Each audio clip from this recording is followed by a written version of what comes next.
మంగళగిరి శాఖ గ్రంథాలయంలో సమ్మర్ క్లాసులు విజయవంతంగా ముగిశాయి. ఈ సందర్భంగా గుంటూరు చైర్మన్ వందనాదేవి మాట్లాడారు.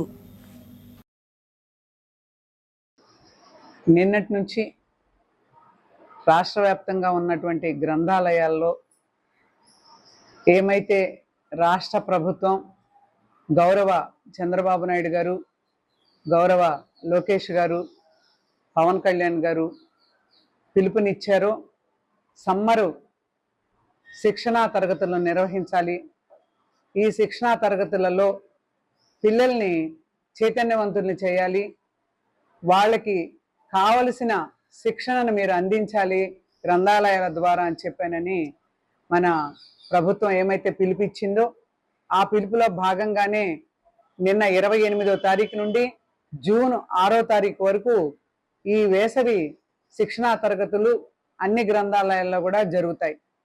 ఇది మేము ఒక కాన్సెప్ట్ పెట్టుకున్నాం. నారా లోకేష్ గారు అసెంబ్లీలో ఒక మాట చెప్పారు, పిల్లలు సెల్ ఫోన్లు వాడుతూ చాలా రకాలుగా అన్ని రకాలుగా కూడా వాళ్ళు ఇబ్బంది పడుతున్నారు, ఆరోగ్యం పాడవుతుంది, మానసికంగా వాళ్ళు ఇబ్బంది పడుతున్నారు. సెల్ ఫోన్లు మా దేవాంష్కి ఇప్పటి వరకు కూడా సెల్ ఫోన్ ఇవ్వలేదు, పుస్తకాల ద్వారానే మేము బాబుని ఎడ్యుకేట్ చేస్తున్నాము, అన్ని రంగాల్లో కూడా ముందుంటున్నారని చెప్పని నారా లోకేష్ గారు అసెంబ్లీలో మాట్లాడారు.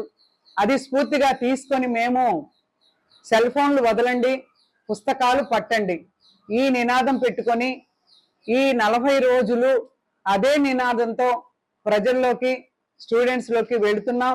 ఈ నినాదం చాలా బాగా పనిచేస్తూ ఉంది, అందరూ కూడా ముందుకు వస్తూ ఉన్నారు. మన ఉమ్మడి గుంటూరు జిల్లాలో నిన్న అన్ని గ్రంథాలయాల్లో కూడా బాగా ఈ కార్యక్రమం స్టార్ట్ అయింది.